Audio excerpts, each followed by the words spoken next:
I have been asked to announce that a new reprint of all the 17 volumes of the collected works of the Mother are going to be released very soon. There will be 17 volumes, and the size will be what is called a handy crown size edition. This is the size of the books. There will be 17 books. And the most happy part of that news is that if booked before 31st of August 2003, it's going to cost you only 900 rupees, which is less than $1 for each book. This is possible because we have geniuses in the publishing line like Mr. Himmat Singh Kaji, who is here. But this time it is Vak and Shabda together. So you can book this either at the Vak shop or at the Shabda if you want to have all the 17 volumes. And it's most likely that all these books will be available by the end of this year, 2003. You won't have to wait until the end of this century. So this is an announcement, and if you are interested in collecting samples of this, copies of this, they are available somewhere out there. This is a special offering on the occasion of the 125th birth anniversary of the Mother. Now, this is the concluding session of the current series of our Savitri study camp, which began 11 days ago in the beach office of Sri Aurobindo Society in Pondicherry. Those of us who have been participating in these study camps have been recipients of special grace from the Mother, because it is no easy matter to go on holding these study camps year after year for 13, 14 years. This has been possible because we have had the blessings and the grace of the Mother raining on us all these years. And one of the happy developments in subsequent years has been that we have been able to come here for the concluding session. And so all those who like to talk about Savitri, listen to Savitri, etc., whether they are from Auroville or from Sri Aurobindo Society or from the ashram or from anywhere else, they have all joined together here. Savitri basically is this uniting consciousness. And on behalf of all of you, I am very grateful to Shraddhavan and her very dedicated team for making this possible. And finally, I would like to offer my warm gratitude to all of you who have been able to join us here year after year, waiting in the sun for the bus. And this has been a very nice setting. And the only thing is, they're wondering each time we take photographs, they come exactly the same. So they're looking for volunteers who will go up the tree and take photographs from the tree. We haven't yet found them.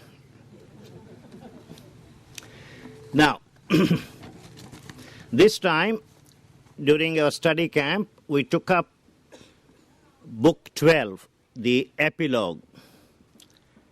And as you know, like Book 8, the Book of Death, Book 12 also has received very little attention from Sri Aurobindo during his subsequent revision of the epic.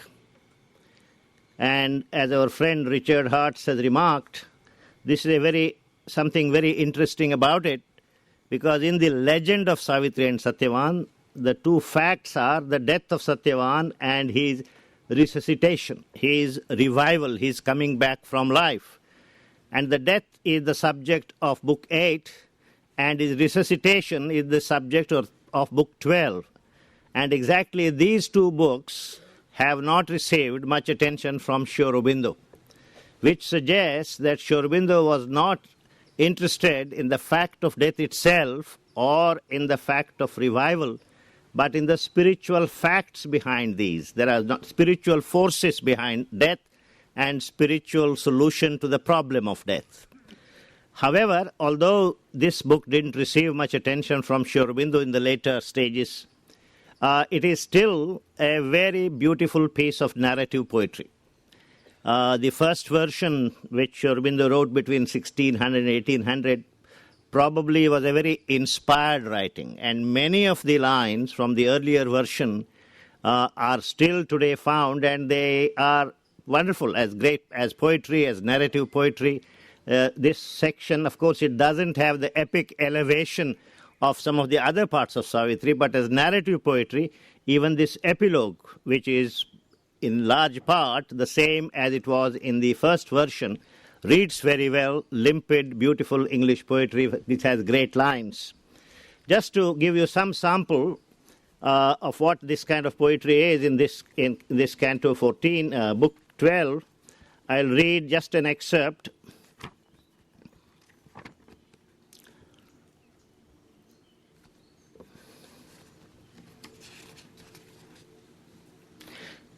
This is what Savitri says in this concluding book or concluding canto.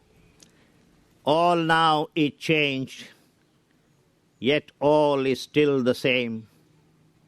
Satyavan is wondering where he is, where he had been, and he does see a change in Savitri, so he's wondering whether it's the same Savitri or it's a different Savitri, yet he doesn't know how to deal with her. So he says, all is now changed, and yet all is still the same. Lo, we have looked upon the face of God. Our life has opened with divinity. We have borne identity with the Supreme and known His meaning in our mortal lives. Our love has grown greater by that mighty touch and learned its heavenly significance.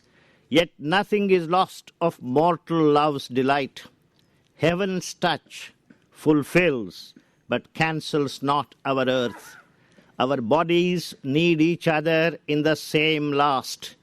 Still in our breasts repeat heavenly secret rhythm. Our human heart beats passionately close. Still am I she who came to thee mid the murmur of sunlit leaves upon this forest verge. I am the Madran, I am Savitri. All that I was before, I am to thee still, close comrade of thy thoughts and hopes and toils. All happy contraries I would join for thee. This is a small sample from this canto, which, as I told you, is a very good example of the kind of poetry that you find in this particular book. As I said, in the original Vyasa's legend, the events related in this book take almost 50% of the space. How they met, what Satyavan's father said, what Satyavan's mother said, what they said to each other, how they cried, and this with delight, etc., etc. And Sri Aurobindo isn't interested in these things, but to bring it to a conclusion. And as you know, he was in a terrible hurry during the last stages. And Nirodha reminded him about Book 8 and Book 14, Book 12. He said, oh, that will come, we'll think about it later, or something of that kind he mentioned. He knew exactly what was happening. And yet, this seems to be, in one sense, a good conclusion for the legend, although it's not as great as the beginning of the epic. The beginning of the epic, as you know, Sri Aurobindo revised it 50 times. This is information Richard has given to us. There are 45 copies of the first version, and on the typescripts he has made 5 different typescripts. He has made further changes. So in all, 50 versions. I don't think many of us have read, except Richard, the first canto 50 times. I haven't. That's the care Sri Aurobindo bestowed on some parts of Savitri, and there are other parts of Savitri like Book 11, Canto 1, the great benediction of the Supreme Divine. That is about 500 flowing lines, and I don't think Sri Aurobindo had time to revise these lines. Maybe Nirodha read out to him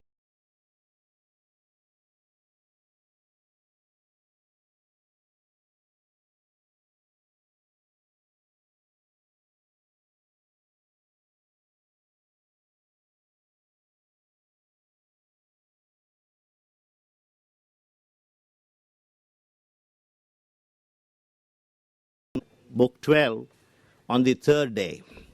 And our study camp was of 11 days, so we had 8 extra days. And during these extra days, what we tried to do is review Savitri by looking at certain major themes so that our study would have some focus. And the themes we looked at were Sri Aurobindo's vision and its fulfillment in Savitri. Secondly, Mother's footsteps in Savitri. Third, the Sri Aurobindo's vision of our future. These were the 3 themes we pursued during the last 8 days.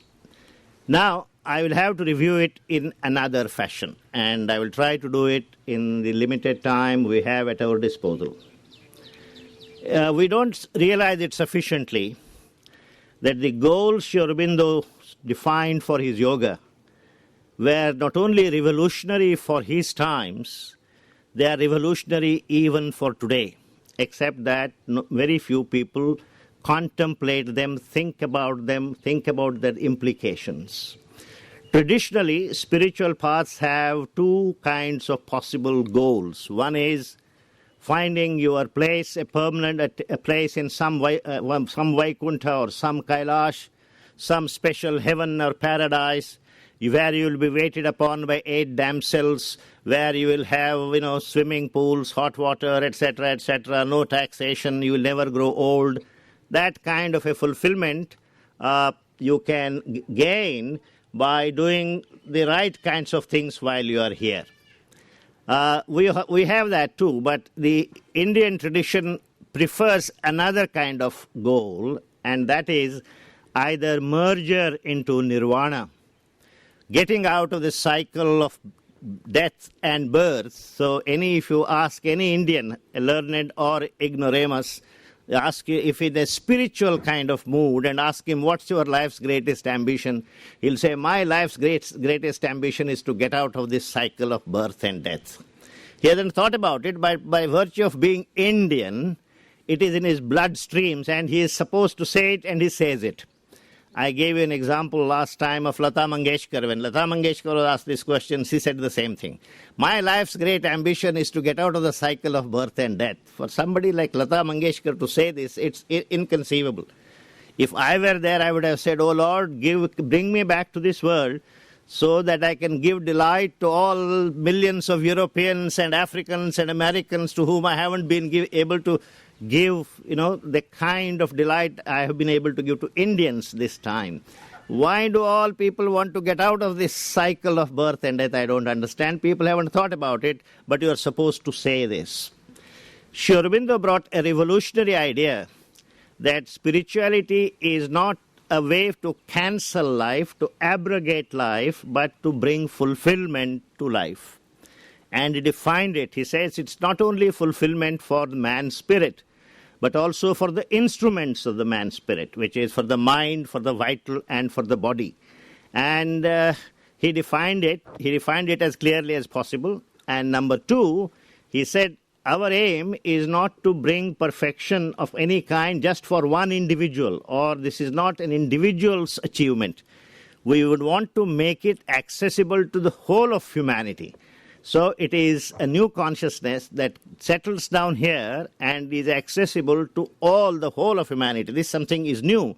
This collective aspect is the demand of the time spirit.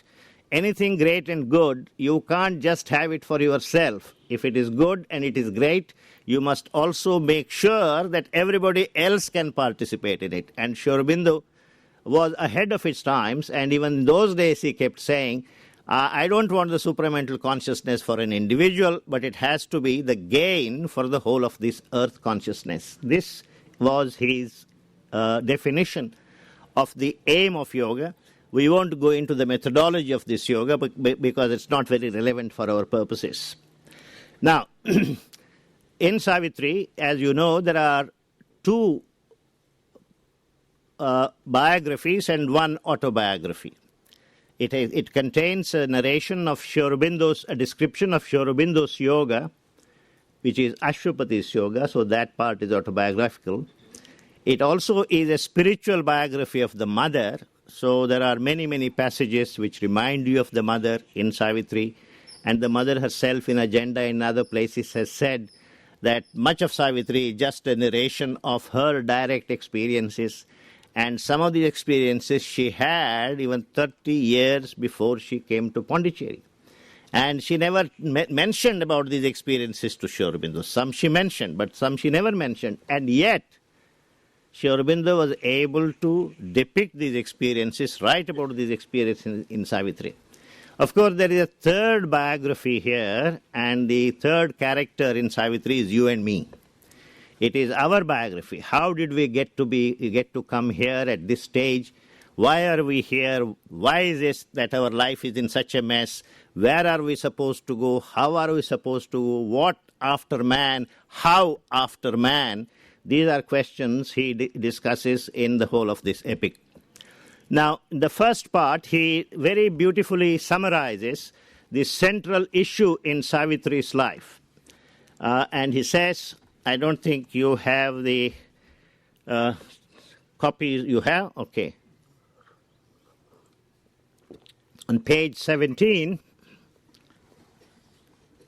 line 229, he very neatly summarizes what is the issue in Savitri's life. What is it that really should matter?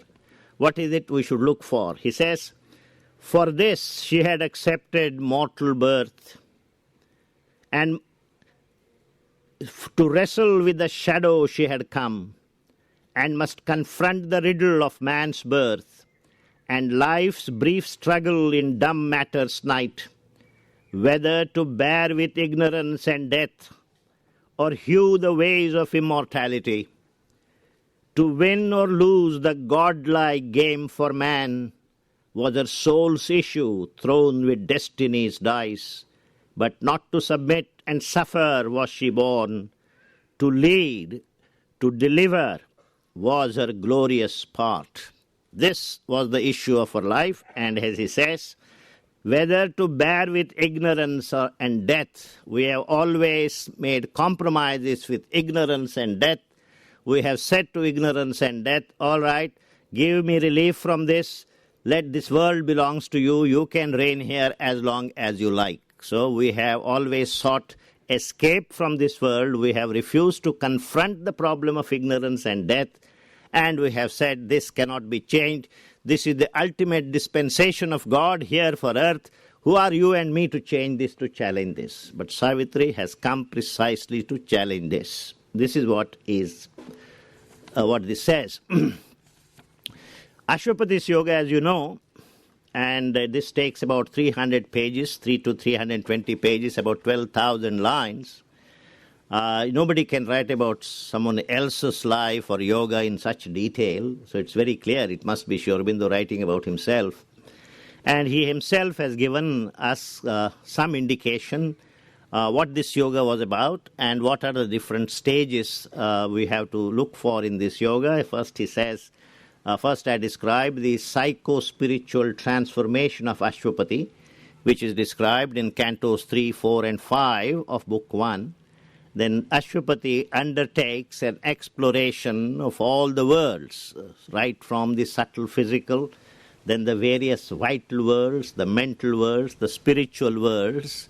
And he is after one principle. He is after that creative principle which will help him or which will show him how to transform the nature of life, how to bring perfection to life. And in spite of all this exploration, and this exploration is the theme of book 2, 15 cantos, nearly 200 pages of spiritual experience of the various worlds.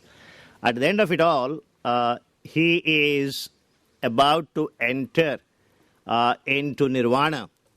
And this is a very great moment, I think, in the spiritual history of mankind, and particularly of India, where Ashwapati is about to enter nirvana. But something in him says there is another destiny, a more glorious destiny.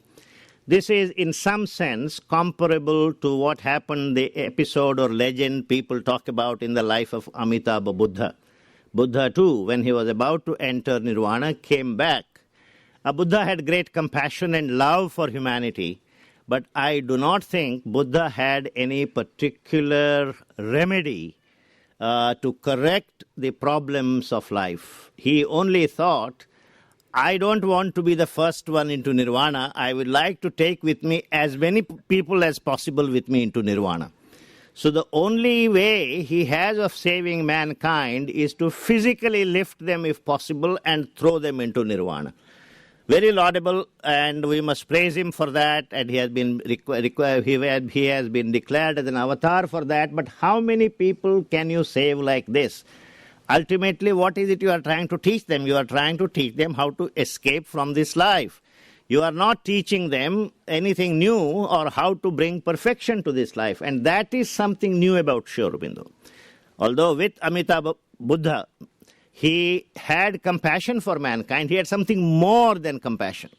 It's not enough. Compassion and philosophy do not go very long. You need something more. You need a power. And Sri Aurobindo had discovered this power, and he has already written about it, and he finds that this power is not available in any of the realized worlds, so he goes into the transcendental world. And in the transcendental world, he experiences this, and suddenly he realizes that there is a world of perfection which is waiting to come down, and he gives a wonderful, beautiful description of this world of perfection, which is called the supramental world. And if you have the book, you have it on page 322. I will just read it just a little bit. I can see the evening shadows getting longer, and I don't have much time, but I will do my best and see how much I can cover. This is the Ashwapati's experience of the supramental, which is something which he sees in the transcendental world, where the past and the present and the future are just one. It's there. He experiences this, and the experience is described. There are two sections which describe this. I'll read only a little small excerpt on page 322. The last line: a bliss, a light, a power, a flame-white love, caught all into a soul immense embrace. Existence found its truth on oneness breast, and each became the self and space of all. The great world rhythms were heartbeats of one soul. To feel was a flame discovery of God. All mind was a single harp of many strings. All life a song of many meeting lives. For worlds were many, but the self was one. This knowledge now was made a cosmos seed. This seed was cased in the safety of the light. It needed not a sheath of ignorance. Then from the trance of that tremendous clasp, and from the throbbings of that single heart, and from the naked spirit's victory, a new and marvelous creation rose. Incalculable outflowing infinitudes, laughing out an unmeasured happiness, lived their innumerable unity. Worlds where the being is unbound and wide, bodied unthinkably the egoless self, rapture of beatific energies, joined time to the timeless, poles of a single joy. White vasts were seen where all is wrapped in all. There were no contraries, no sundered parts. All by spiritual links were joined to all, and bound indissolubly to the one. Each was unique, but took all lives as his own, and following out these stones of the infinite, recognized in himself the universe. This is a longish passage. I will leave this and go on to the next canto, where Ashwapati would like to bring this world on earth, but Ashwapati is Sri Aurobindo. Even when he experiences this supramental world, he is still worried about the earth. Right from there, from the world to be in the future, he is experiencing this future. And even when he is experiencing this blissful future, He's worried about you and me and says, how do I make this accessible to mankind? That's number one. And he sees his own pitiable, small, little, fragile body lying at the edge of the world. And he says, what about that body? That's also part of me. Here, my spirit is all fulfilled. It has bliss, it has oneness, it has everything. But shouldn't my body also be participating in this perfection? How do I do it? These are Ashwapati's concerns because they are Sri Aurobindo's concerns. Basically, they're his concerns. And finally, since he doesn't know any way of bringing these things down himself, he approaches the Supreme Divine Mother, who is the Adhishtatri of this of this world, and prays to her. The first thing that the Divine Mother says, man is exactly where he belongs. You shouldn't try to accelerate the progress because he is not yet ready to say goodbye to ignorance. He likes to wallow into ignorance. Let him have a long enough innings. I will wait. Someday he will get this perfection, but not yet. But Ashwapati, being Ashwapati, he says, how shall I rest content with mortal days and the dull measure of terrestrial things? I who have seen behind the cosmic mask the glory and the beauty of thy face. Hard is the doom to which thou bindest thy sons. How long shall our spirits battle with the night and bear defeat and the brute yoke of death? We who are vessels of a deathless force and builders of the Godhead of the race. A few lines down, it says, ever the centuries and millenniums pass. Where in the greyness is thy coming's ray? Where is the thunder of thy victory's wings? Only we hear the feet of passing gods. We're all ready to receive gods, and we have kept everything ready, but we hear shuffling footsteps, and then somebody comes and says, gods have gone away. Wait for the next time. And man is almost, reduced to despair. And if you trust his judgment, he will be forever lost in the labyrinthine intellect or mental consciousness that he has woven around him. The only solution to this is, O Divine Mother, for you to come down and take on this responsibility of bringing this new consciousness down. Human effort, human power, human strength is inadequate to do this. Only an avatar can do this. And so, he praying to the Divine Mother and is saying,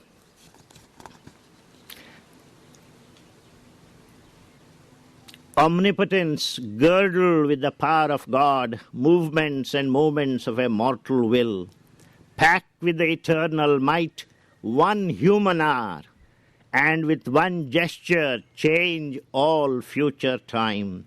Let a great word be spoken from the heights, and one great act unlock the doors of fate. The mother listens to this prayer and agrees to send an emanation of her or an avatar of hers, and that's a beautiful declaration, a promise, which is very well known. I won't read the whole of it for want of time, but I'll read a few lines. It's on page 346, about 4 lines from the top. O strong forerunner, I have heard thy cry.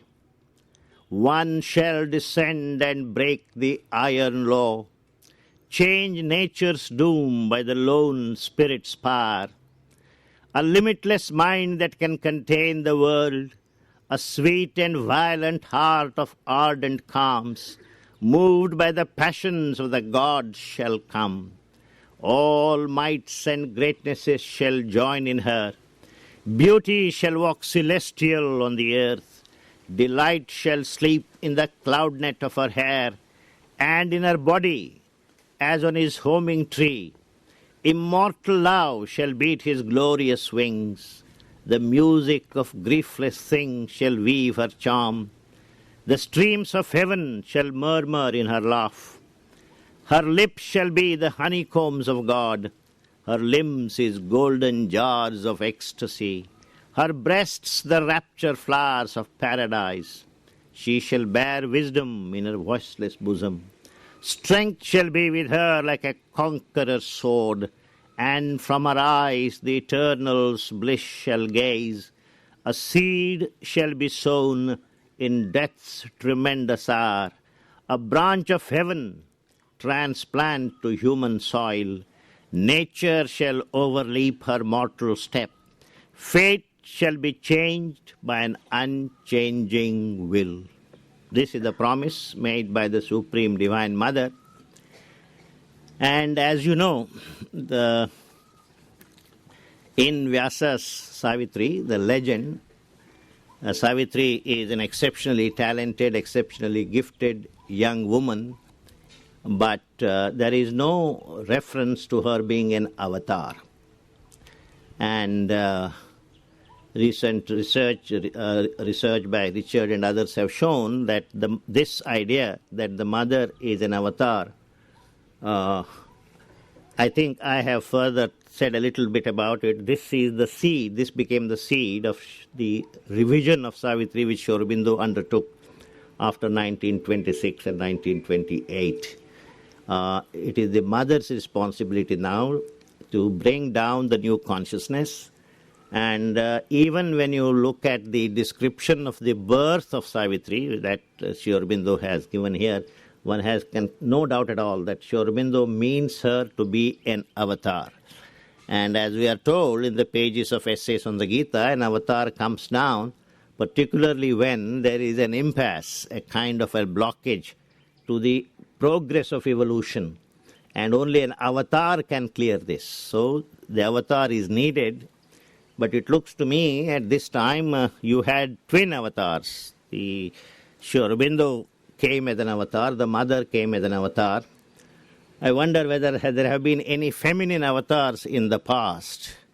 Probably the dispensation, the change now, the transformation anticipated now is so radical, so unheard of in the history of this evolution, that probably the Divine Mother herself also had to come down as an avatar, because the work this time was not of the ordinary kind. The work, the magnitude of the issues was such that two avatars had to come. The Supreme Divine Mother also had to come. And you should realize that this doesn't happen very often in the history of evolution. Those of us who were alive during this century had wonderful good fortune that we were here on earth at the same time when the first feminine avatar was on earth, the mother was on earth. So this is something to celebrate, and I thought I should mention this because we are this year celebrating the 125th birth anniversary of the mother. Well, from now on, it's basically Savitri's Yoga, Savitri's birth. I don't want to read that passage where it's very clear that Sri Aurobindo wants us to see Savitri's birth as the birth of an avatar. And also there are a number of passages in Book 4, and if you read them, those of you who were in the ashram in the 50s and 60s might even begin to hear the footsteps of the mother. They are so closely modeled after the mother. We can immediately see this is the person Sri Aurobindo is describing in these lines. I won't go into all these things, but not because not many of you were in the ashram in the 50s and 60s. But those of you who were probably immediately see this must be the original on which this portrait of the mother is based. Well, there is later on a whole book called the Book of Love. And I think that the Book of Love belongs to the legend of Satyavan and Savitri. It has not much to do with the mother's life or yoga here. Sri Aurobindo develops it into a very beautiful book. And I have said in many places, if Sri Aurobindo had written nothing else but just the Book of Love, he would have still left his indelible mark on English literature. There is nowhere else in the world's literature such beautiful poetry based on love fulfilled. You have great poetry on love frustrated, love, but love fulfilled is hardly regarded as a fit subject for poetry. But here, in Book 5, it's wonderful poetry, but we have to leave it alone because that doesn't immediately concern my frame of reference right now. We'll now go on to the book of Yoga. Savitri, as you know, in the original story, performs a vrata, which is a Triratra vow. For 3 days and 3 nights, she performs a vrata close to the day of the day on which Satyavan was to die. Now, Sri Aurobindo has taken this event and transformed it to Savitri's Yoga. Just as Ashwapati's Yajna becomes Ashwapati's Yoga and gets an expansion of about 12,000 lines. What Vyasa describes in 10 lines, Sri Aurobindo describes in 12,000 lines. Similarly here, the austerities practiced by Savitri in the Mahabharata legend get converted into Savitri's Yoga. And here there are many, many places, many, many passages which remind you of Sri Aurobindo's yoga, which remind you of the special approach the mother developed called the psychic approach. It is that approach that she basically took. Ashwapati's yoga is the yoga of a scientist. Very leisurely, very impersonal. He has all the time at his disposal. And he observes unmoved whether he is in the vital worlds of gods or paradise or whether he is in the world of falsehood or darkness or whatever. His job is to report, his job is to observe, and that's what he does. And he goes like a cone, ascending from one level to another level, one level to another level. Savitri's yoga has a different kind of tempo. Hers is more impassioned, more dynamic, more direct, and she goes through her psychic being. And the other difference that I think there is in Ashwapati's yoga, you have basically the psycho-spiritual transformation of Ashwapati, that is the psychic transformation and also spiritual transformation. There is no description of the supramental transformation that Ashwapati underwent. But here I am feeling that Savitri's yoga, not only do you have the psychic and the spiritual transformation of Savitri, but Savitri also undergoes supramental transformation.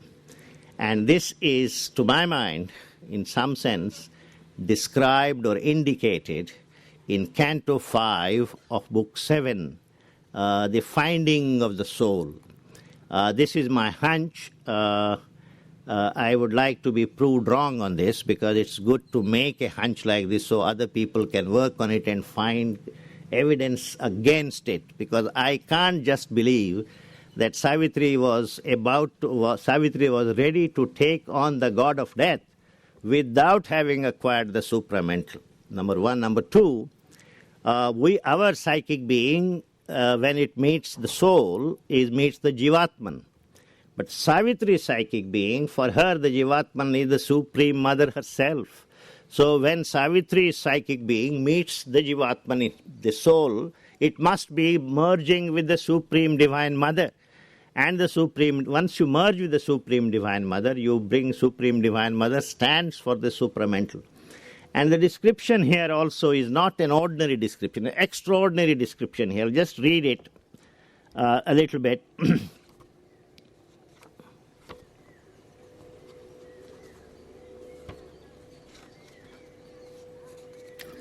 On page 523,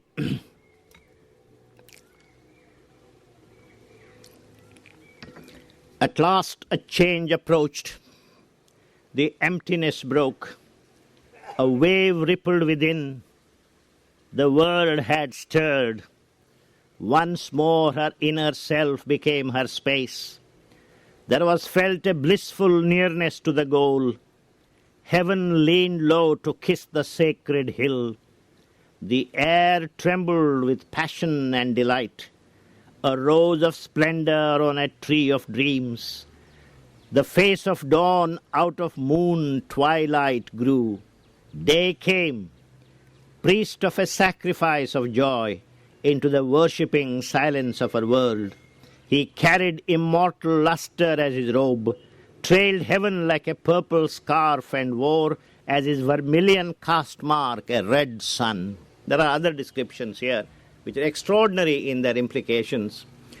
And so this is where I personally feel that Savitri gets. Later on you have the Mahakundalini descending into Savitri. And as the Mahakundalini descends, I don't go into this because 1 hour is too short a period of time to review all the high points of Savitri. But those of you, you have been with me for the last 11 years, probably you know this much better than I do. So I don't just have to indicate this Mahakundalini descends, and then the descent of the Mahakundalini is the descent of the supramental force in Savitri. That's what I would like to see. One more thing I would like to mention about Savitri's yoga, and that is there is a very interesting canto called where Savitri is met by 3 Madonnas: Madonna of compassion and love, Madonna of might, and Madonna of wisdom. And each one of these Madonnas comes to Savitri and says that she is her soul. And what is interesting is after each Madonna finishes whatever she has to say to Savitri, a perverted version of it, a perversion of it, an egoistic perversion of each Madonna, complains to Savitri how the world has ill-treated that particular being. Now it seems to me that these Madonnas, where they are like Durga and Kali and Lakshmi and so on, they must be overmental godheads. And Savitri has already met these overmental godheads, so if she goes beyond this, it's only into the supermental. The other interesting thing about this is the overmental gods and goddesses have been with us for a very, very long time. And these gods and goddesses, we have been praying, we have been offering everything, our adoration, our worship, etc. And these gods and goddesses have proved by and large ineffectual in remedying the basic inadequacies of human consciousness. They have been able to give us money, success, fame, etc., etc. That's why we turn to these gods. But I don't think their coming down has been effective in cleansing the human heart of selfishness, of jealousy, of greed, of lust, and the kinds of things that has made our world such a miserable place. Because for that to happen, we need stronger gods, more powerful gods. And Sri Aurobindo says in one place, the war, the battle between the Asuras and the Devas has always been taking place in the quivering theater of the human consciousness. And there, the human consciousness itself has emerged from the inconscient, so it has a large stamp of the inconscient on it yet, and on it you have descent of gods or divine powers and influences. You also descend on these very things, on this very consciousness, descent of the hostiles. So amidst all these, we are struggling, and in spite of our mental allegiance to God, it looks as if each time the Asuras are winning. And the world is in such a big mess in spite of the gods we worship. Either there must be something with the gods we worship, or there must be something in the way, something wrong in the way we receive these gods within us. It doesn't matter which god we worship. What is important is which gods you incarnate in your own life. And so, it is now, a time has now come not to discard the overmental gods, but to keep them in their place. And once you are on this yoga, somebody asked the mother, once we are on this new yoga, should we still be worshipping old gods? And the mother gave a reply which is not very simple but very complicated. He said, once you are on this yoga, and you start getting the real experiences on this yoga, You will never be satisfied by worshipping all the old gods individually, all of them put together. That's what she said. So a time has now come for us to focus on new gods, because we need a new consciousness to come down, and ultimately gods will not be able to destroy the asuras around us. We have to do it. The mother makes a very interesting comment in one place. She says, Durga Mahishasura Mardini comes down every year and kills the Mahishasura. But then she has to come again next year. She has to come every year. Why does she have to come every year? Because once she comes and destroys them, we get busy after she has destroyed them recreating Mahishasuras. It is something within us. And that's why the Buddha said, when a vibration of the evil comes to the human heart, human consciousness does not have the capacity to convert it into its opposite. We only strengthen it and send it back.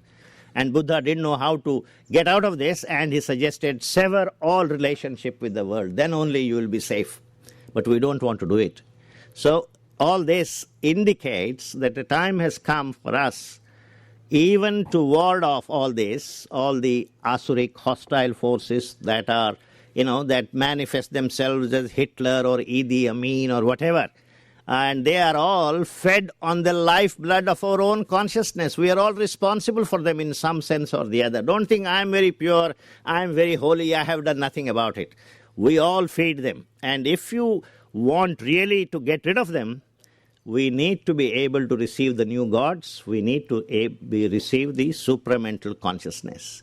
This is what I see as the message of this particular canto, Triple Soul Forces. Now, Savitri has then, after Canto 5, a longer journey where she has been asked to go through an experience of emptying herself, and she says, you haven't got the supramental consciousness for yourself.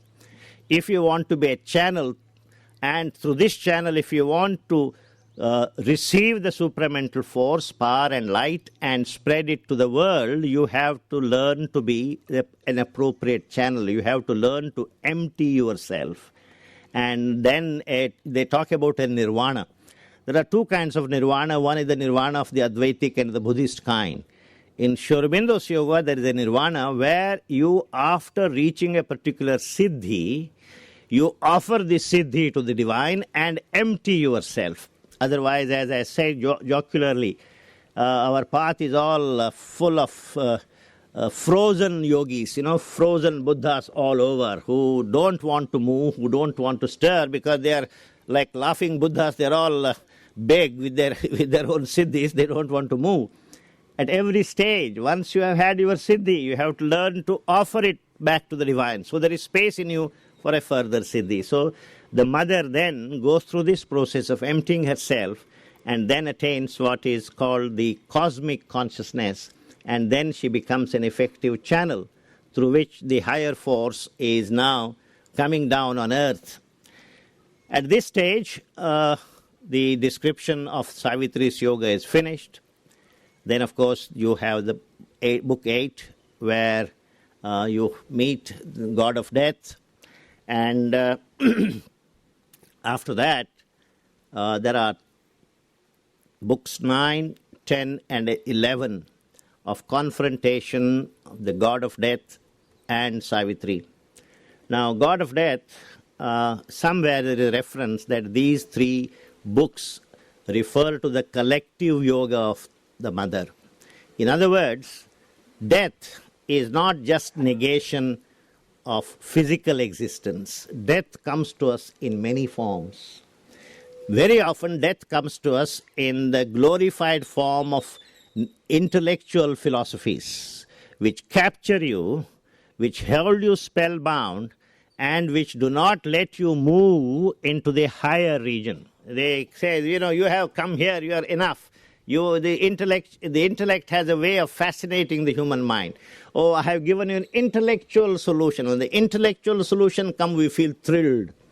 So there are various philosophies: pragmatism, realism, nihilism, and then the god of death is also sometimes becomes a professor of Advaitic philosophy, Buddhist philosophy, Dvaita philosophy, all kinds of philosophies, none of it is completely false, but each one of it is incomplete. And Savitri completes this philosophy. You see, the integral philosophy of Sri Aurobindo, as you know, doesn't neglect, doesn't ignore any of the philosophies. What Sri Aurobindo simply is doing, take for example Marxism. He says Marxism is not all wrong.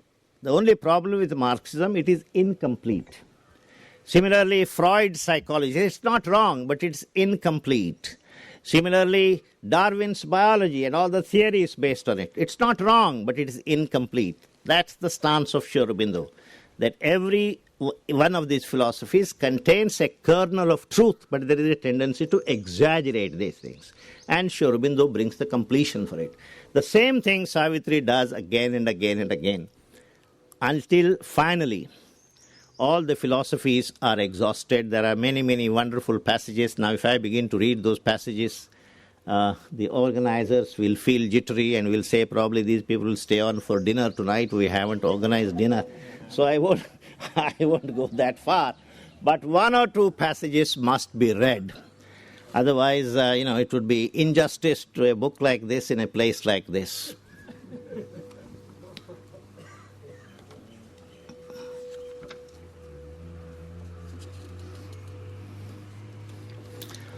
One of the favorite debating points for the god of death is to poo-poo love. Love is, he says, is a glandular thing. It has something to do with the glands. There is no greatness in love and so on. Savitri doesn't deny it, but she says that's only true, partly true. But it has other more and more sublime and sublimated expressions. And the great assertion of love, he says on page 633, for love must soar beyond the very heavens and find its secret sense ineffable. It must change its human ways to ways divine, yet keep its sovereignty of earthly bliss. O death, not for my heart's sweet poignancy, nor for my happy body's bliss alone, I have claimed from thee the living Satyavan, but for his work and mine, our sacred charge. Our lives are God's messengers beneath the stars. To dwell under death's shadow they have come, tempting God's light to earth for the ignorant race. His love to fill the hollow in men's hearts, his bliss to heal the unhappiness of the world. For I, the woman, am the force of God, he the eternal's delegate soul in man. My will is greater than thy law, O death. My love is stronger than the bonds of fate. Our love is the heavenly seal of the Supreme. I guard that seal against thy rending hands. Love must not cease to live upon the earth, for love is the bright link twixt earth and heaven. Love is the far transcendence angel here. Love is man's lien on the absolute. I don't think even Shakespeare has comparable lines on love. He is supposed to be a great poet of love. There is another equally wonderful passage. Very often people ask, how do you know that the supramental will come? It has not so far come. A very profound argument, isn't it? It's so far not come, how do you know it will come? Did you have a hotline from the supramental and say, I'm coming? How do you know? Death is asking that question. And Savitri's answer is very simple. How sayest thou, truth can never light the human mind, and bliss can never invade the mortal's heart, or God descend into the world he made. If in the meaningless void creation rose, if from a bodiless force matter was born, if life could climb in the unconscious tree, its green delight break into emerald leaves, and its laughter of beauty blossom in the flower, if sense could wake in tissue, nerve and cell, and thought sees the grey matter of the brain, and soul peep from its secrecy through the flesh, how shall the nameless light not leap on men, and unknown powers emerge from nature's sleep? It's a fairly long and beautiful passage. I feel hurt when I have to stop, but I think I have to stop because it's going on and on. Finally, death is vanquished. Something very significant happens. Savitri doesn't conquer her own death. Savitri conquers death for Satyavan. And who is Satyavan? We have been told in Savitri, Satyavan is the earth soul, the man's soul in evolution. So in granting Satyavan freedom from death, what Savitri has granted to the whole of mankind is the potential for immortality. We have been rendered potentially immortal by this great gift of Savitri. Well, finally, there is a last stage in the drama. The god of death is vanquished, but he comes back as the supreme divine himself, and once again tests Savitri and offers her a special world, a special heaven, and Savitri rejects that heaven and says, I have come down with Satyavan to help mankind reach perfection. I don't want any solitary happiness. And finally, when Savitri passes this test as well, the god then comes out with benediction and says, Savitri, you have fulfilled all my expectations of you. And then he predicts that one day everything will change and a new world will come, and this life will turn into life divine. Ladies and gentlemen, it is extremely difficult to summarize this whole thing in 50 minutes, but I must be one of the fools who ever tried and achieved it in some fashion. Thank you very much.